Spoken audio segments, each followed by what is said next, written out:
VKR school education channel में आपका स्वागत है। हम दिखाते हैं सरकारी विभाग की महत्वपूर्ण खबरें व आदेश। हमारे YouTube चैनल को सब्सक्राइब जरूर करें, बेल आइकॉन को कर लें सेलेक्ट ताकि सबसे पहले हमारी जानकारी का नोटिफिकेशन आप तक पहुंचे। आज मुख्यमंत्री डॉक्टर मोहन यादव जी की अध्यक्षता में कैबिनेट की बैठक संपन्न हुई है और जिसमें बहुत ही महत्वपूर्ण फैसले हुए हैं, जिसमें एक तो रीजनल इन्वेस्टर समिट सागर में 27 सितंबर को होने जा रहा है। जैसा कि आप सब जानते हैं कि औद्योगिक निवेश को बढ़ाने के लिए, आकर्षित करने के लिए मुख्यमंत्री जी रीजनल इन्वेस्टर समिट कर रहे हैं संभागीय मुख्यालयों में, जिससे कि उस रीजन में कि कौन सी इंडस्ट्रीज का पोटेंशियल है उसको इन्वेस्टर समझ सकें, डिस्कशन हो और उसके बाद फिर रीजन वाइज इन्वेस्टमेंट होगा तो पूरे मध्य प्रदेश में औद्योगिक क्रांति लाने में मदद मिलेगी। तो 27 सितंबर को जो सागर में इंडस्ट्रियल समिट होने वाला है, उसके तैयारी में पिछले दिनों मुख्यमंत्री कलकत्ता गए थे और कलकत्ता में अभी तक का सबसे अच्छा रिस्पांस उन्होंने देखा।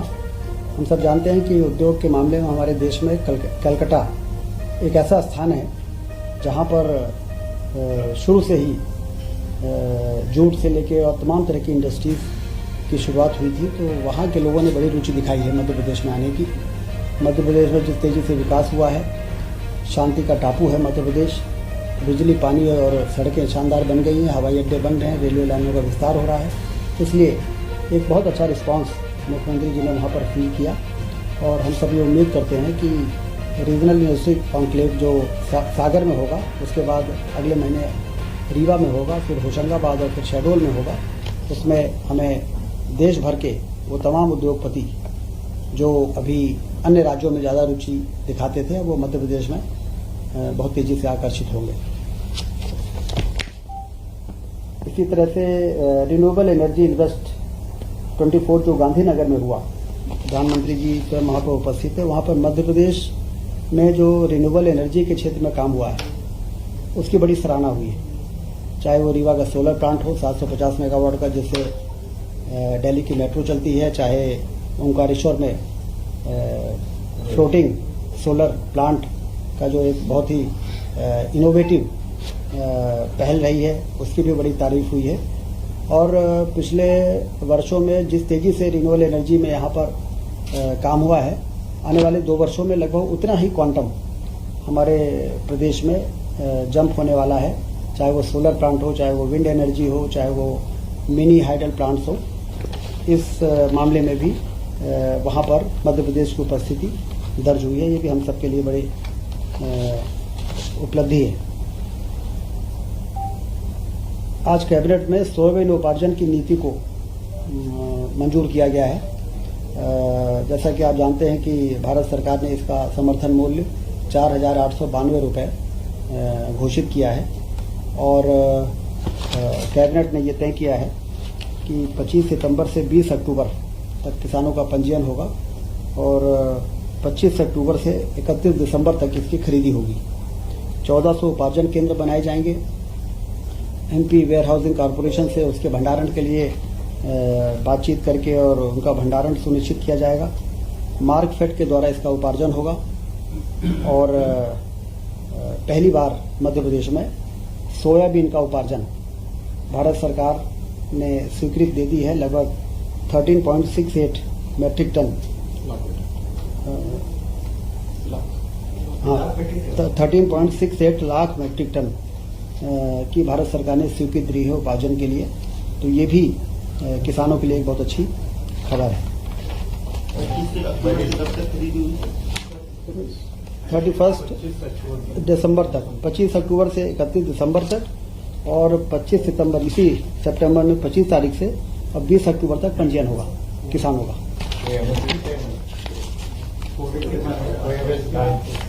MSP 4,892। आज जो मार्केट रेट है लगभग 4,200 से लेकर 4,500 के बीच में है, 4400, 4,892, मतलब किसानों के लिए बहुत ही अच्छा अवसर रहेगा।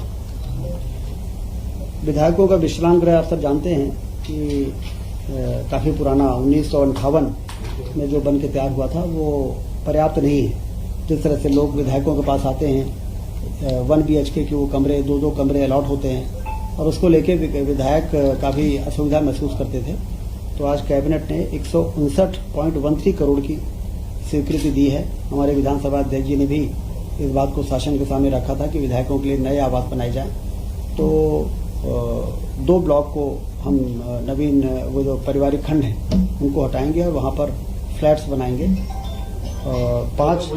5 ब्लॉक बनेंगे, जगह वही रहेगी। वो जो हरियाली की बात होती थी वो वाली वो जगह नहीं है, वो जो रिडेंसिफिकेशन में जो प्रस्तावित था वो जगह नहीं है, वो उसमें मंत्रियों के बगले ज़्यादा थे।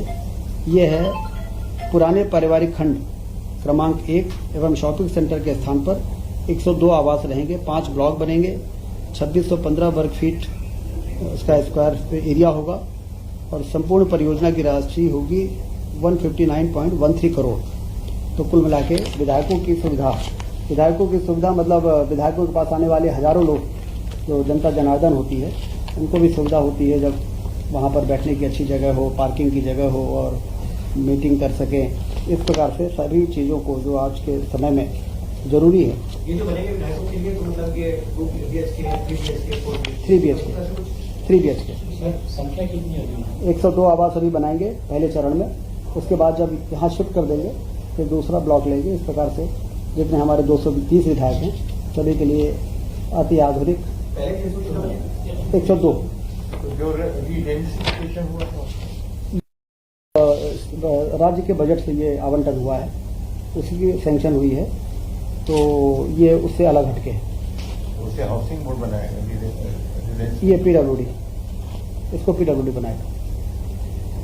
नीमच जिले में एक महत्वपूर्ण सड़क 4 लेन की स्वीकृति कैबिनेट ने दी है। नीमच में एक बाईपास बन के तैयार था, वो 4 लेन था, लेकिन अंदर का मार्ग जो था नीमच शहर से का 16 किलोमीटर का वो 2 लेन था और शहर का आवागमन के कारण और बढ़ते हुए वाहनों के कारण इसको 4 लेन बनाने का निर्णय हुआ है और इसमें 133 करोड़ रुपए मध्य प्रदेश सड़क विकास निगम द्वारा जो प्रस्ताव दिया गया था उसकी मंजूरी आज कैबिनेट ने दी है। वो उस इलाके के लिए महत्वपूर्ण इंफ्रास्ट्रक्चर साबित होगा।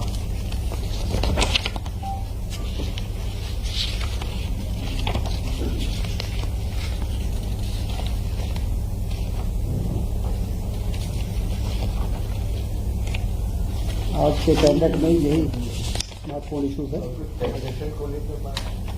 विधानसभा अध्यक्ष और उपाध्यक्ष, जैसा कि आप सबको मालूम है कि मध्य प्रदेश सरकार के जितने मंत्री हैं उन्होंने अब उनका इनकम टैक्स जो पहले शासन की ओर से भरा जाता था, अब वो मंत्री स्वयं अपना इनकम टैक्स भरेंगे, ये निर्णय हो चुका था।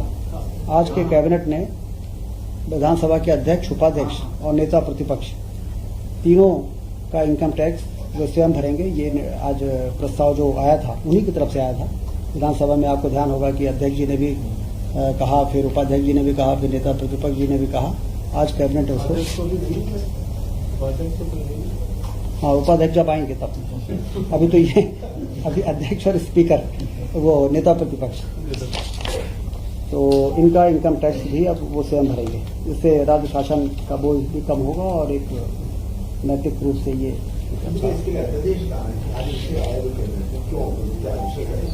अधिनियम में संशोधन करना प्रस्तावित रहेगा।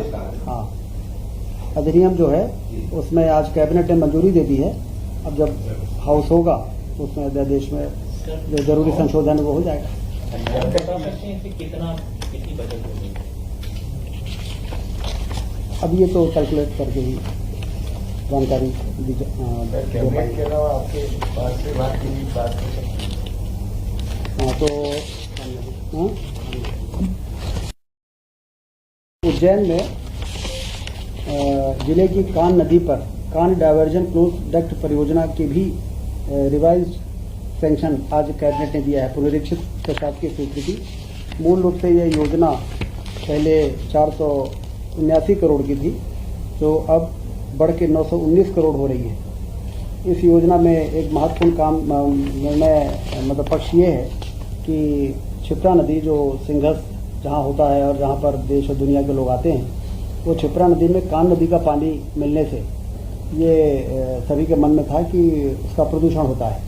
तो अब ये जो रिवाइज हुआ है इससे इस कान नदी को डाइवर्ट करके और ले जाके और गंभीर नदी में मिलाएंगे, जहां पर वो डैम बना है उसके नीचे डाउन स्ट्रीम में, जिससे कि गंदा पानी आने की तमाम जो संभावना है वो समाप्त हो जाएगी और नदी से नदी जोड़ने का भी मार्ग, क्योंकि आगे वो जो ड्राइनेस है वो कान नदी से जाके गंभीर नदी के सूखेपन को भी समाप्त करेगी।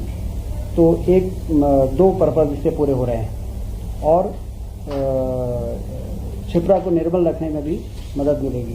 तो इसलिए आज कैबिनेट ने महत्वपूर्ण फैसला करते हुए इसकी लागत को जो 919 करोड़ रुपए हो रही है उसको मंजूरी देने का काम सर, आपने शुरुआत में रीजनल तो ध्यान होगा, एक समय ऐसा था कि मध्य प्रदेश के बारे में धारणा अच्छी नहीं थी पूरे देश में और दुनिया में कि ये इन्वेस्टमेंट डेस्टिनेशन हो सकता है, क्योंकि यहाँ में बिजली का संकट था, यहाँ पर सड़कें अच्छी नहीं थी।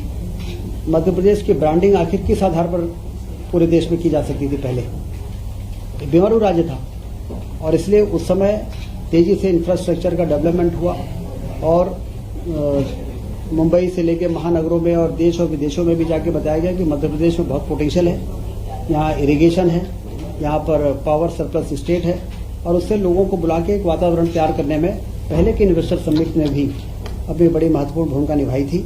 और उदाहरण के लिए आप देखिए, वॉल्वो आइशर जैसा ऑटोमोबाइल का इतना बड़ा जो ब्रांड है, उसने पहले एक प्लांट लगाया, फिर दूसरा लगाया, फिर तीसरा लगाया, फिर छठवां प्लांट लगाया मंडीदीप के पास। तो कुल मिला के पहले भी आज जो अभी हमने रिन्यूएबल एनर्जी के बारे में आपको बताया, विंड एनर्जी में, सोलर एनर्जी में बहुत तेजी से लोग आए, लेकिन आप जो डॉक्टर मोहन यादव जी के नेतृत्व में जो हो रहा है कि अब हम नीचे घुस रहे हैं, क्योंकि अब हमारा इंफ्रास्ट्रक्चर, हमारा रेलवे लाइन, हमारा एयरपोर्ट जिस तरीके से विकसित हो रहा है, तो अब लोगों को जब वो रीजनल एरिया में जाते हैं, संभागीय मुख्यालय में, तो जमीन की उपलब्धता से लेके और कई चीज़ों की आसानी से उनको